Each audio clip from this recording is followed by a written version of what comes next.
Kilarigbo Live TV. Ìwé ìròyìn Time Magazine ti fa Aṣíwájú Bọ́lá Ahmed Tinubu kalẹ̀ gẹ́gẹ́ bí ìkan lára àwọn ọgọ́rùn-ún gbajúgbajà èèyàn pàtàkì fún ọdún 2023. Change is not by magic. It's driven by the people. Early years. As a young Nigerian, he had a strong desire to travel out of the country. Eventually, a narrow escape from death by a stray bullet prompted his family to gather funds to sponsor his trip abroad. He reports that his mother had to sell her trinkets and combine it with the proceeds he got from selling a Volkswagen Beetle which had been given to him by his uncle. Eventually, he went to the United States in 1975. On arriving at Chicago, Tinubu proceeded to Richard Daly College and later pursued a BSc degree in accounting at the Chicago State University. He had to engage in several menial jobs to raise funds for his tuition and general upkeep. At different periods, he worked as a taxi driver, security man, door guard, and dishwasher. Because of his soaring grades and high level of proficiency in mathematics and accounting, he was employed as a tutor in the institution while still a student. This afforded him a position on the Dean's Scholarship list. As a result of his outstanding academic performance over the years, Tinubu contested for the office of the President of the Accounting Society of the institution in his final year. This was his first political aspiration, and he won. On completion of his tertiary education at the Chicago State University, he graduated as one of the tops in his class in 1979 with BSc degree accounting and was recruited as an accounting major. Out of the top 8 accounting firms in the United States of America, at that time, 5 presented job offers to him right on the campus. My name is Carlo Thomas. I'm from Abia State and Arujugu local government area. This one is a competent one which I know he has done something that other people cannot do. His career as an accountant. As a 27-year-old man, in 1979, Tinubu began his career at Deloitte Haskins and Sales, now Deloitte and Touch Consulting Group. Years later, he proceeded to General Telephone and Electronics (GTE) Corporation, where he was made assistant manager, but the discrimination he encountered made him resign soon after. After his resignation from General Telephone and Electronics (GTE) Corporation, he got wind of information that Mobile was recruiting for its corporate audit department in the United Kingdom office. He applied and was employed a corporate auditor in Mobile Foreign. His transition to Mobile Oil Nigeria came when he was given an official assignment to audit Mobile Oil Nigeria. He was later employed as an auditor in the company. On arrival at the company, he met a poor working system. His straightforwardness, forthright attitude, and strong-willed character began to show from his early years as an executive in Mobile Nigeria. However, his assertiveness and professionalism soon put him at loggerheads with many. He wrote several audit reports and queries, including one which particularly affected the chairman, managing director, Bob Erickson. The chairman had been weak in his corporate control of the finances of Mobile Nigeria, and Tinubu wrote the report based on that. Naturally, everyone was shocked at his boldness, but he wouldn't budge. With full awareness of the ripples his daring act had caused, he attached a letter of resignation to report and sent a copy to the head office in New York. The corporate audit manager of the company confirmed the content of his report, and the general manager was recalled and demoted. To everyone's greatest surprise, Tinubu's resignation was rejected by the management, and he was promoted to general auditor in less than 2 years of his employment. Soon after his appointment, he wrote another audit report, a 26-page document on financial management and the treasury activities. After a concise review of his recommendations, the company's senior executives soon realized he was the best man to implement them, and this prompted another promotion, this time as treasurer.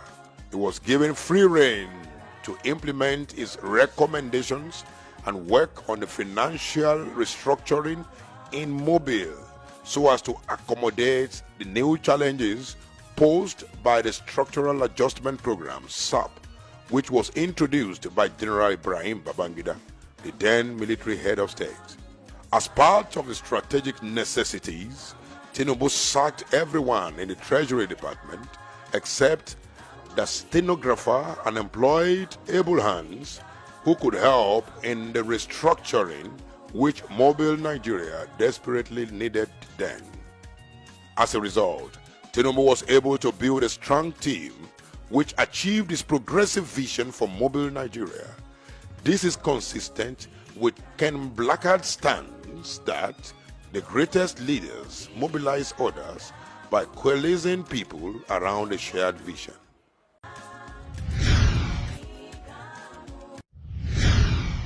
His foray into politics. I can remember very well the day he came to myself and my late husband, Alhaji Kafaru Oluwole Tinubu. We had dinner together on that day. And he said he has given me a hint before that he was coming to meet Daddy. I said, Bola, what do you want? He said, don't worry, Alaja. When I get there, I'll tell you. But I will call you to give you a hint. He called me and said, I'm interested in politics. Monijo, ẹjẹ́ àgbọ̀rọ̀, àwọn ni mò ń bọ̀ o. Ẹ sọ fún Daddy o, tá bá ti jẹun tán rọ̀lẹ́ yìí mo máa sọ o. Ẹ máa bọ̀. And as God will have it, after the dinner, he looked at me and looked at Daddy and said, Àrájà ọ̀rọ̀ yẹn mi fẹ́ dálẹ̀ o, mo ní dálẹ̀. Mo ní ànígbà o, whatever you want to dálẹ̀. My late husband was looking at both of us. Nígbà kíni kan náà, Daddy, I'm interested in politics. Tinubu's political adventure began when he began to raise funds for Alhaji Kola Oseni and Dapo Sarumi, who was vying for the governorship position then. However, he became more active after some time. Tinubu became more confrontational in his opposition against the structural adjustment program introduced by the military government. Prominent political figures at that period, including Kola Oseni, Alhaji Hamzat, Busurat Alebioshu, Demola Adeniji Adele, Prince Olusi, began to notice him, and many pressured him from different sides to delve into active politics and contest for a senatorial position. Exceptional, young, and vibrant men like him, they believe, would wield positive influence on the democracy they envisage. We should congratulate Lagosians for expressing their desire and the confidence in the party. They trusted us. When he indicated his interest to go into politics, the managing director, Bob Parker, and the finance director, Akin Yelure, were outstanding as what could make an intelligent man like him sacrifice a promising career path in Mobile for political ventures. After pressurizing him to give up his dreams to no avail, they informed him that he will be given a 4-year leave of absence, during which his position would be kept vacant in case he got tired of politics and wanted to return to his blooming career at Mobile. Tinubu held on to his decision, saying, "In politics, you can't be a spectator and hope to succeed. It is like a football game. In the course of playing, you sustain injuries and have bruises. You nurse your injuries and continue to play. That's the only way you can win." His political career began in 1992 when he joined the Social Democratic Party, where he was a member of the People's Front faction led by Shehu Musa Yar'Adua. Although the Social Democratic Party had a weak foothold in Lagos West Senatorial District, Tinubu contested in the region and won. He was a senator in the aborted Third Republic.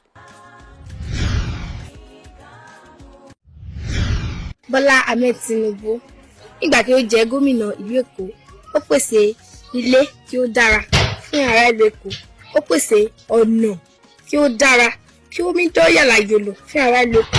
Ni a ra'ayina ina goyon bayan Bọ́lá Tinubu ya zo takara 2023 a jam'iyyar APC. His support for MKO Abiola, Tinubu, along with a host of others, worked assiduously for the emergence of Abiola as president of Nigeria in the Third Republic. While many others were complaining about the annulment of June 12, 1993 presidential elections, Tinubu took charge and made several efforts to ensure the democratic dream of the nation is attained. He became a founding member of the Pro-Democracy National Democratic Coalition, NADECO, a group which mobilized support for the restoration of democracy and recognition of Moshood Abiola as winner of the June 12 election. During the early years of NADECO, Tinubu had to endure several troubles before the dream of civilian rule could be achieved. There were instances where he had to disguise with a huge turban and babariga and escape into Benin Republic on a motorbike. The risk of holding secret meetings with the members of the newly formed coalition was a sacrifice he was willing to pay for the country to achieve democracy. It is imperative to know that Tinubu's party, through the current APC government, honored late Chief MKO Abiola with the Grand Commander of the Federal Republic, GCFR. In addition, June 12 was declared to be the Democracy Day.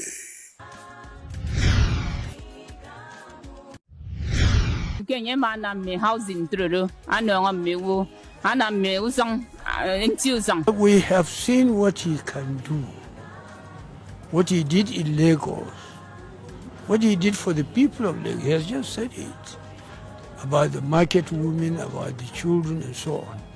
We want him to do that for Nigeria.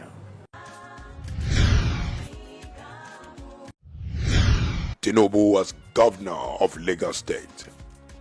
In 1999, Tinubu contested for and won the governorship seat of Lagos State under the umbrella of the Alliance for Democracy, AD. He became the 12th governor of Lagos State, taking over from Buba Marwa. In April 2003, he was re-elected as governor, while other states in the southwest region fell to the People's Democratic Party. Tinubu managed to keep his seat. Some of his achievements during the two-term tenure are noteworthy. When Tinubu assumed office as the governor of Lagos State, the state's internally generated revenue was approximately 600 million naira monthly. This shows that before Bola Tinubu, Lagos was highly dependent on allocation from the federal purse. However, through strategic planning, engineering, and re-engineering, Tinubu's administration increased Lagos State internally generated revenues. By March 2007, Lagos State had begun to generate 8.2 billion naira monthly. It made Lagos a self-sufficient state without depending on federal allocation.